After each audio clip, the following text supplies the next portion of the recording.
so much going forward in this country. God, we love you. We love you. Give us the courage that your son had. Give us the courage that he had when he walked into the lion's den. God, we want to thank you again for sending your son down here in the name of Jesus Christ. Amen. All right, a man who needs no introduction, Ammon Bundy, get up here.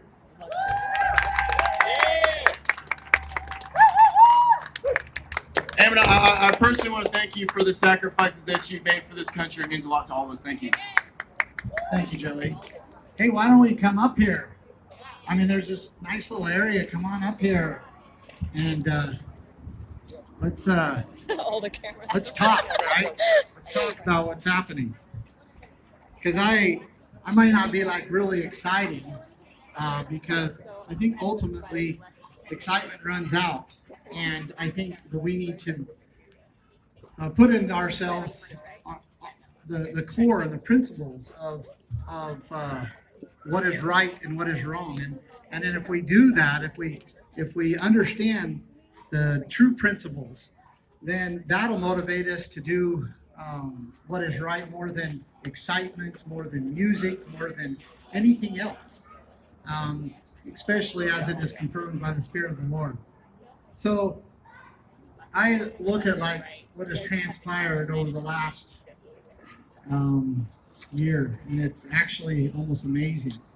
In fact, I would bet Judge Manweiler himself I'm right here. a year ago, or maybe a little over a year I'm right ago, here. would say there was no way that we would keep people out of the courtroom.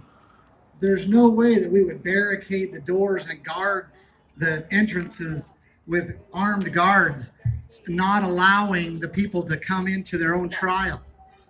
I don't know him personally. In fact, I've never ever seen him face to face.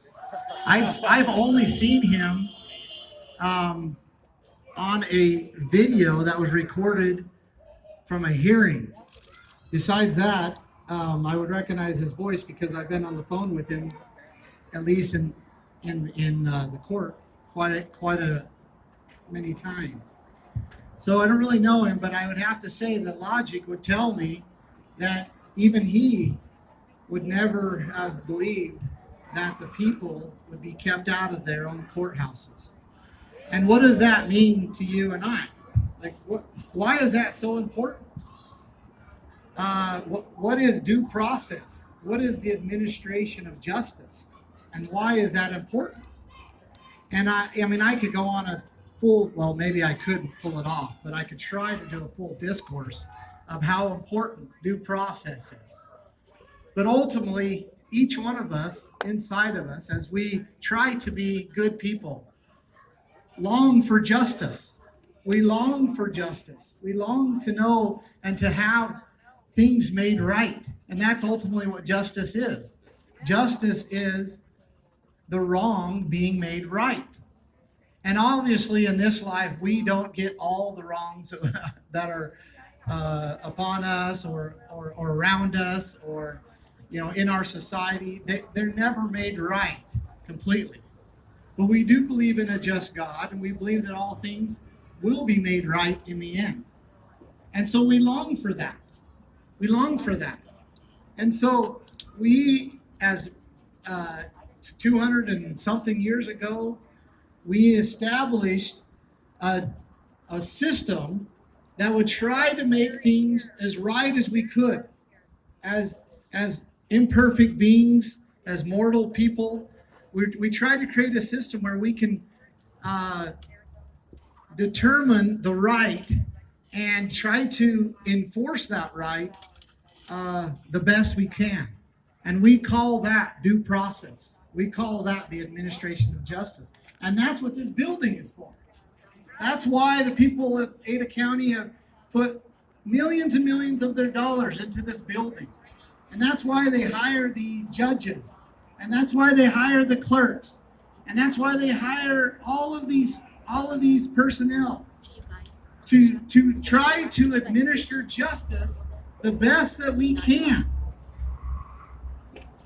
Now, and for the most part, we've actually historically done that fairly well. And what does it do when justice is administered properly? what does that bring?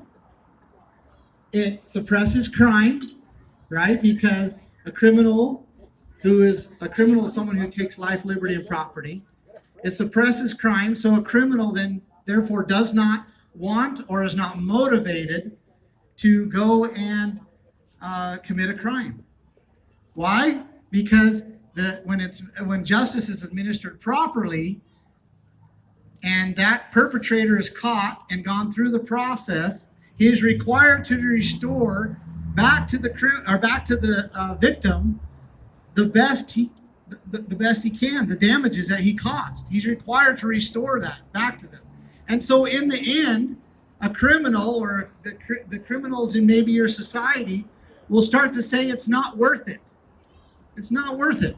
Why? Because the justice system is so good that most likely I'm going to be caught and I'm going to have to give up more than I got from the victim. And so therefore it's not worth it to me. It's better that I just go and work for myself, work on my own, make something of myself, and therefore the things that I have earned. And that, my friends, is why the administration of justice is so important. And if we don't have it, not only do we encourage crime, but we also are left with this longing for justice. Longing for justice. And so all of these buildings, all of these things were designed for that purpose. Now, let's look at 2020, right? Or let's look at the last 12 months. I need to go get my son. Because we now have a system that is completely different than what it was a year ago. And most people don't understand.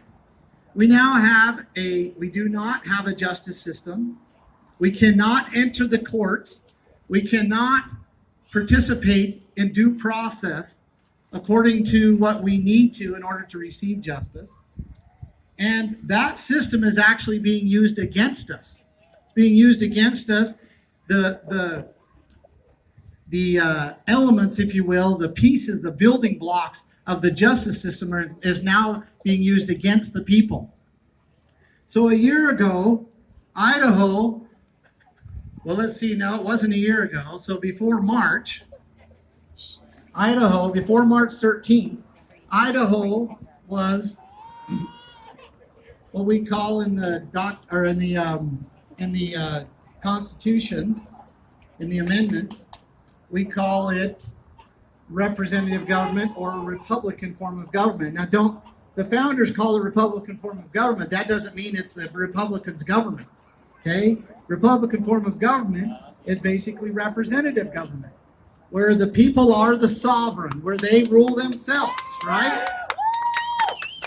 And then there's certain public issues and certain things that need to be taken care of. So they elect a representative to go take care of those things for us because we're the sovereign, right? We are the ones who are kings of our own life, kings of our own property. And we get to make the decision of what we're going to be, what we're going to do with our day, what we're going to do with our property, our lives, and our bodies. We are sovereign. That belongs to us. And God, the Creator, gave that to us. That's how we possess it. And there are certain things like this building, like the administration of justice, that we've all together said, hey, look, these things need to be handled collectively. They're better to be handled collectively. So, but it's very minimal. They're very minimal things. So therefore, we decide that we would find representatives and we would have them go do those things that are better that we agreed to do collectively. And they're very minimal. They're very limited. Now, March 13th. Who remembers what happened on March 13th in Idaho?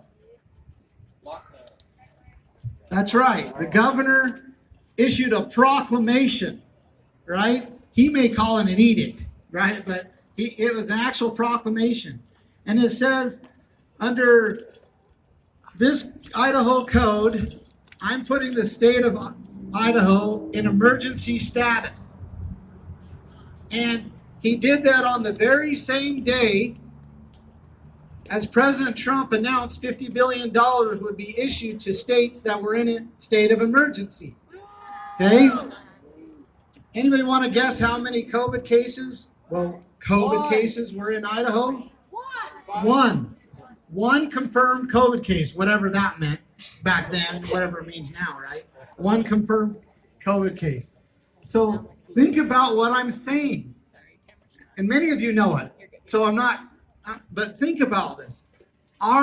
This governor, I hate to say this governor put the free state of Idaho, the people, not the state. He put the people, you and I, that live here in Idaho, and anybody who comes into the borders, put you under a state of emergency, and he did it for one reason. He did it for federal money. The money whore. Right? And I'm gonna conclude here. Well, I'm not gonna conclude, but I'm going to show you some things here. Now, on March 25th, Governor Little did another proclamation. And this time he enacted extreme martial law under 46601 of the Idaho Code. And I want to read a little bit of that to you, but I got to find it here just a sec. Now, when I say he put the state of Idaho, I really mean he put the people of Idaho under this extreme martial law order. Now I'm gonna navigate a little bit here through my phone, so bear with me. Okay, I'm going to list this. So this order was titled the Order to Self-Isolate or Self-Isolation. Okay? Now, who is he saying to self-isolate? You. All of you, right?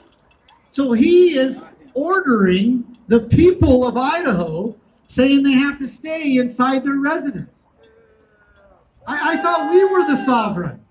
When did we ever give the governor that power? I thought we were the ones in charge. I thought we just elected them to represent some of the social needs that the people need. When did he now get a power to force us into self-isolation in their own homes, right? But that's not all he did. So let me just read through this. So Governor Little ordered the people living in the state of Idaho, and these are quotes, to self-isolate at their place of residence, authorizing people to leave residence only to perform government-approved essential activities, directing all business owners to cease non-essential operations. I thought we are the ones that owned our business. I didn't know that the governor owned our businesses. I didn't know that he could say what we could and could not do in our businesses, whether we could be open or closed, or whether we could trade with each other. I thought that was ours. I thought that was our right. Let's keep going on. So business non-essential operations defined. So these non-essential operations were defined by this order, prohibiting individuals from, and also the order prohibiting individuals from gathering in numbers, including religious services, peaceful assembly, and family gatherings. Imagine that. He really believes, Governor Little believes, that he could tell us not to go to church, that he could tell us that we can't peacefully assemble.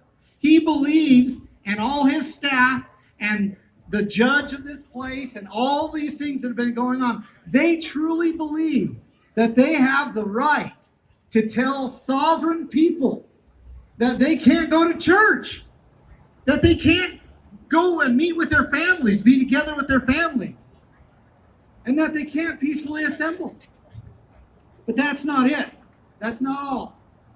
Also, ordering the cessation of all non-approved travel. All non-approved. I'm reading this directly from the order. All non-approved travel. And that essential workers have to carry essential critical identification when leaving their residence, and then also mandating social distance requirements. This was the order that they put into place on March 25th. Now I want to read something really quick here. And again, bear with me while I get through this because I want to show you the law, the Idaho law that he enacted, and it's never been enacted before in Idaho. So I just got to get to it. I apologize. I thought I had it here. Okay. I'm close. Okay. So martial law, and I'm going to read this. It's Title 46, Chapter 6. And it's martial law and active duty. And if you go to any one of the governor's proclamations, he references this code and says, by authority of this code, this is why I can knock you down and do all these other things. And I'll mention again, never before in Idaho has this ever been enacted, this law. Okay? 46-601, it says, authority of the governor. And then it says, during a period of state of extreme emergency, the governor shall have complete authority over all agencies of the state government. You understand what that is? That's a dictatorship where the governor has control. Let me read it exactly so it's not my words. Under this extreme order, the governor shall have complete authority over all agencies of state government. Okay? Now, has the governor relinquished? Has he dissolved his order? Are we still under it? Yes. So, does that mean we're under a Republican form of government? No, we are not. We are absolutely not under a Republican form of government. And in fact, Article 4.4 of the Constitution, let me get it here, it says, the United States shall guarantee to every state in the Union a Republican form of government. So it's actually, according to the system in which we set up, when a governor enacts a law or puts the state in a dictatorship, which is what he did, then it would be the United States government that's supposed to come in and say, Governor, you are not to do this. You are not to put the people, the free people of Idaho, in a dictatorship. And then, what has the governor said? We've been going on now for a year. What has the governor said? He says, it's a rolling order. It's a rolling order, which means he's going to hold us in this indefinitely. He's going to keep us in this order indefinitely. And remember why he put us there. So on March 25th, that's when he put us in extreme state of emergency and enacted 46-601. On March 25th was also the very same day that President Trump and the Senate and Nancy Pelosi agreed upon a $2 trillion relief package plan for the states that are in extreme state of emergency. Now, Governor Little very clearly, and remember we had 136 cases, whatever that means, he didn't do it for COVID. He did it for two reasons: to put himself as a dictator and so that he can receive all those federal money.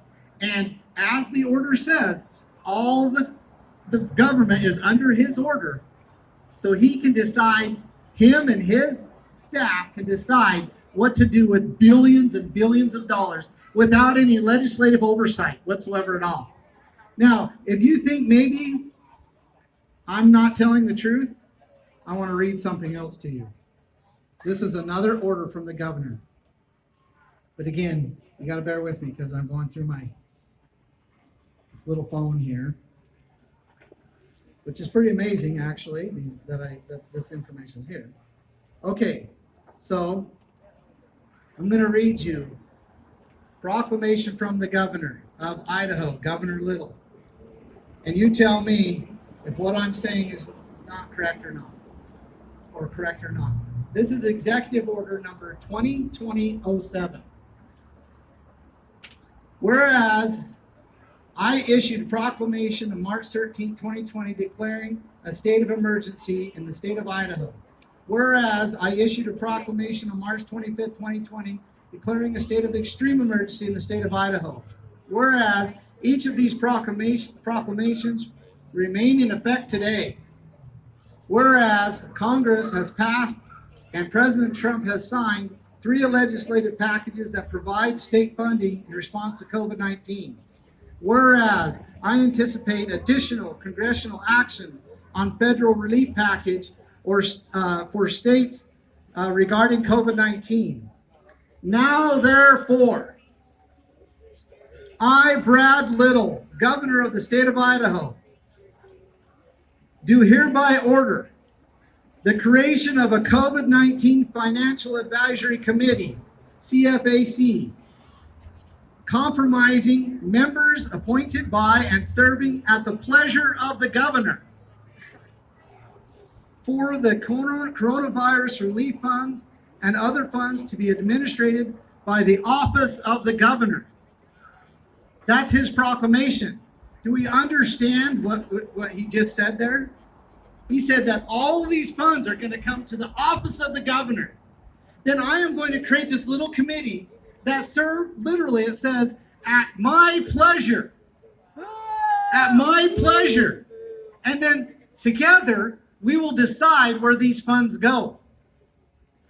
Who knows normally how it's done? How funds are determined? How is it normally? The legislature. The legislature decides where the state funds are going to be sent. Again, proving we are not a Republican form of government. We are under a dictatorship, and not just any dictatorship, a dictatorship that puts you and me tried to put you and me in self-isolation, and then received billions and billions. We know at least $8.1 billion, and we that's just what we've been able to find. $8.1 billion have come to the state of Idaho, and all spent at the discretion of the governor and those who serve at his pleasure, according to his own proclamation. We need to understand literally what's going on here. It doesn't come without strings. No. So, thank you, Matt, because let me explain that a little bit. So you think, well, it's the federal government, they got all the money in the world, right? And they could give a state billions and billions of dollars, and they're just nice. They just leave it on the governor's front porch, right? No strings, no nothing. Well, I can promise you this, and I can tell you this. The federal government never gives a dollar without an agreement, without some type of what they call MOUs or memorandums of understandings. They never do. It always comes with strings. And so it has with Idaho. The governor, he gets to decide how it's spent, but the federal government gets to be the one to say, this is what you need to do because we give it to you, right? This is what you have to enforce in your state because we give it to you. And these come in what we know as, and we've been able to uncover, of what's called the White House profiles. And they come weekly to the governor, at least they were most of last year, and they're basically putting mandates of what the governor and his staff have to enforce upon the people of Idaho. And that is why the self-isolation order and all the things that we've gone through and suffered through this last year, that's why we've had to do, why he's implemented them. It hasn't been because of COVID. It hasn't been because of some pandemic. It's because of money and the strings that are tied to it. And so literally, our governor prostituted our freedoms for money. That's what he did. He did it for money. And we have to understand that. We have to understand what the motive was behind this. Now, that is not all, right? I'd love to read some of the White House profiles to you, but I don't know how long it would take me. Well, okay. Let's see if I can find it here. I mean, I got it here. But let me get down to this. Okay. Okay, I got it here. I got something here. So this was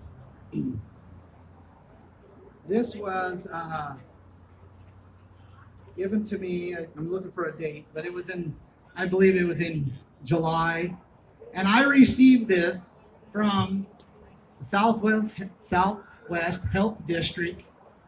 I think superintendent, and she's getting these coming from the governor, and she's getting them weekly, and so these are the things that she knew and understood were happening. So let me get in here. Okay, this is policies for counties in the red zone. So they had some way of rating them, right? This is coming from the White House, and it's pretty small writing, so I might have to go sideways here. Okay. Public messaging. Wear a mask at all times outside the home and maintain physical distancing. Limit social gatherings to 10 people. Do not go into bars, nightclubs, or gyms. Use or take out. Anyway, goes on. So now let's go to public officials. This is from the White House to the public officials. This is what they are required to follow in order to get the billions of dollars that the governor gets. Public officials. Close bars and gyms to create outdoor dining opportunities with pedestrian areas. Limit social gatherings to 10 people. Institute routine weekly testing of all workers in assisted living. Ensure that all businesses, retailers, and personal services require masks. Increase messaging on the risk of serious disease for individuals in all age groups. Work with local community groups to provide targeted, tailored messaging to communities with high case rates. Recruit more contact tracers as community outreach workers to ensure all cases are contacted. And all positive households are individually tested within 24 hours. Provide isolation facilities outside the household if COVID positive individuals can't quarantine successfully. And this is just one weekly that they received. And in fact, the Southwest Health District, as you may know, and cut me off when I'm done, when I go too long, Joey, because I'm just laying this out the best I can. So just when you're done, just cut me off. So the Southwest Health District decided that they were going to listen to the people, and I think that had a lot to do with this group, that they were going to listen to the people rather than to follow the mandates from the governor. And so the governor's executive chief of staff, his chief of staff, and another individual contacted the chairman of the Southwest Health Board. And essentially, not essentially, he did. He threatened him that if he did not comply, that they would go public on the air, he used, on the air. They would go public and blame all of the COVID stuff on him. That's exactly what happened. There's video of it. And if you want to look it up, you could go to People's Rights Newsroom and find it. So he threatened him. And thankful enough, that chairman was one who didn't like to be threatened. So he went public with it. And he didn't mention the guy's name. We did a bunch of research and found out who it was because they were trying to protect. What's his name? Haig. Yeah. What's his first name? Remember? Zach Haig. That's right. Zach Haig. Do you hear us, Zach? He's threatening the health board district members that if they don't comply to the White House profiles, that they're going to try to blame all the COVID stuff on them. Now, the interesting thing is, when you unwind this, why is the governor's chief of staff contacting the health boards requiring them to do these things? Because the governor agreed to it in order to get federal funding. Massive amounts of federal funding. So we as a people we're getting pretty tired of this. And I'm about to July right here, probably June, July, right in here. we're getting pretty tired of it. Right? We start showing up to these health board meetings. We start showing up to our school board meetings. We start showing up to football games without masks.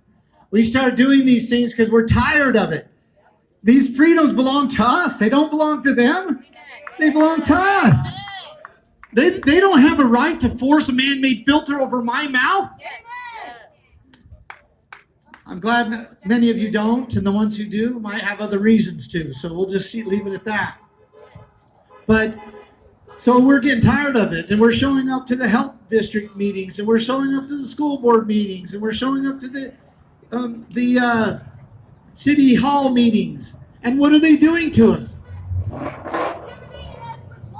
They pack the house with police, with law enforcement. I don't really want to call them law enforcement, right? They weren't supposed to be law enforcers. They're supposed to be peace officers. But they packed the houses and they start arresting us for being in there without masks. Start throwing us out. But not only, it'd be fine if they just threw us out. Well, it wouldn't be fine, but it'd be better.